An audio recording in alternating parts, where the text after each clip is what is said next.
It's Tuesday, December 11th. Welcome to Pastor Bob Daily. Loneliness is a killer.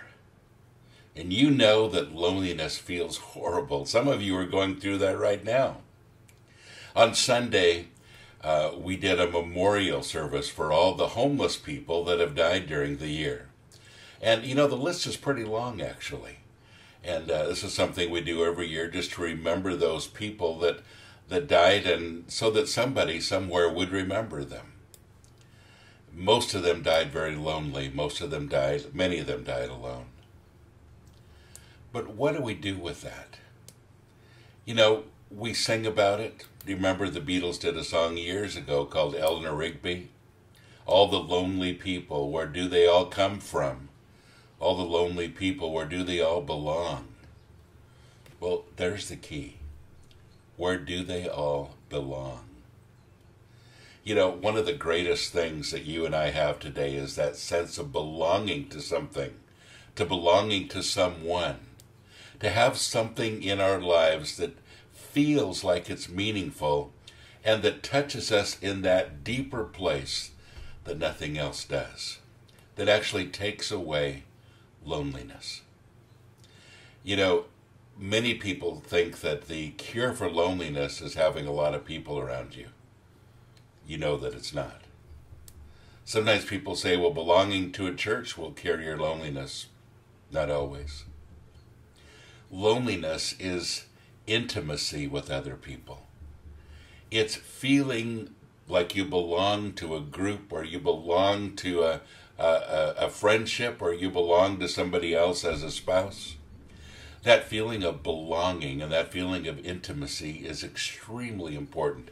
And without it, you feel lonely.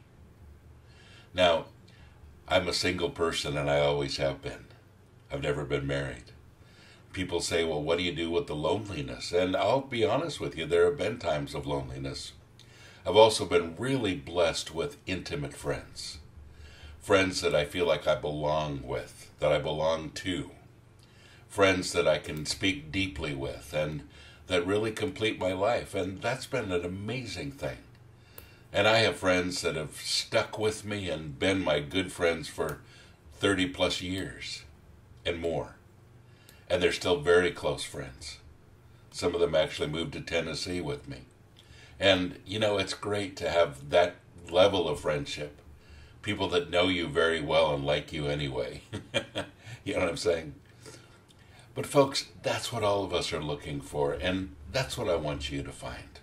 If you think that just joining a group or having a lot of people around you will cure your loneliness, it won't. But let me tell you, there are other people around you too with the same problem, that are looking for something meaningful and looking for something to fill that loneliness void that all of us have. The answer? Meaningful relationships. Meaningful relationships. Now, this is something we've got to get through.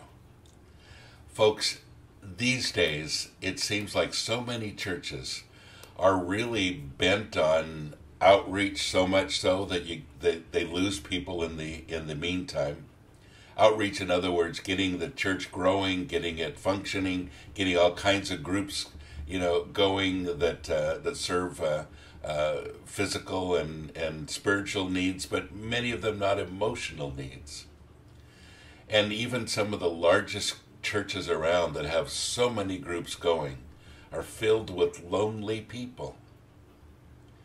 The one thing that we fail to really help people with is that feeling of loneliness, that need for intimacy, for truly belonging, to have a group for no other purpose than for people to get together and to feel like they're speaking and feeling deeper with other people. For people to feel like they're communicating at a deeper level without anything else attached. We feel like when we're in a group, it has to go somewhere, it has to do something, and that's great too. But we really need to connect. And so find one of those groups around you. If you can't find one, start one. But get to the place where you feel like you belong to something and that you have some intimacy with other people that begins to take the place of loneliness. God bless you. Have a great day.